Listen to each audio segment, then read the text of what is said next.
कविता अपने पति से तंग आकर अपने मायके अपनी माँ के साथ रहती है।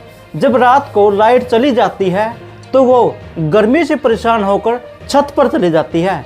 लेकिन जब सुबह उनकी माँ छत पर जाती है तो क्या देखती है, उनकी बेटी की लाश वहाँ पर पड़ी है।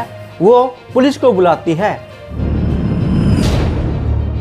नमस्कार दोस्तों, हांसी की भाटिया बस्ती में रहने वाली एक कविता नाम की महिला, जिनकी उम्र 40 साल होती है, उनकी शादी 18 साल पहले भिवानी के गांव निमड़ी में होती है। लेकिन जो उनका पति होता है वो बहुत ज़्यादा शराब पीता है, उनको मारता है, पीटता है, घर में राशन तक नहीं ला के देता। इसी वजह से वो अपने 2 बच्चों को छोड़कर 8 साल पहले अपने बाप के घर पर रहने लग जाती है। कविता अपने बाप के घर पर रह के ही मजदूरी करती है, दिहाड़ी करती है और अपना पेट पालती है। घर में सिर्फ 3 मेंबर होते हैं, कविता, उनकी माँ और उनका पिता, जिनका नाम होता है रमेश। हांसी में अपने पिता के घर पे कविता अपनी माँ और अपने पिता रमेश के साथ रहती है। रमेश की 2 महीने पहले ही बीमारी के चलते मौत हो जाती है। कविता का जो 18 साल पहले मैरिज हुई थी, शादी हुई थी, अभी तक उनका अपने पति से तलाक नहीं हुआ।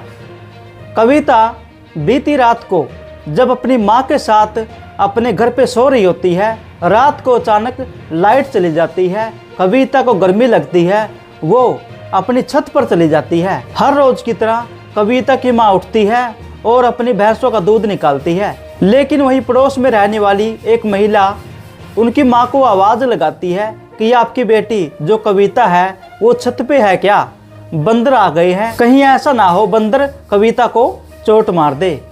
तो वो छत पर अपनी बेटी को देखने के लिए जाती है तो क्या देखती है, वहाँ पे उनकी बेटी जो कविता है उनकी लाश पड़ी है। कविता का जो फेस है, चेहरा है, उसके ऊपर कई वार की जाती हैं पत्थरों के द्वारा। मौके पर पुलिस को बुलाया जाता है और बॉडी को पोस्टमार्टम के लिए भेज दिया जाता है।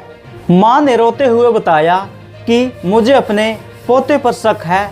महिला ने रोते हुए अपने पोते पर शक जाहिर किया है।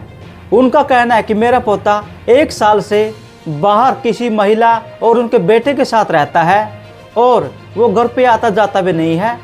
उनका बेटा उनको कई बार वार्निंग देता है कि मैं आप लोगों को छोड़ूंगा नहीं।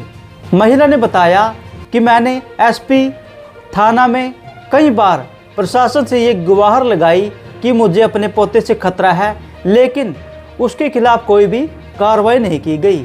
ओके दोस्तों, मिलते हैं आप लोगों को नेक्स्ट वीडियो में। तब तक के लिए जय हिंद।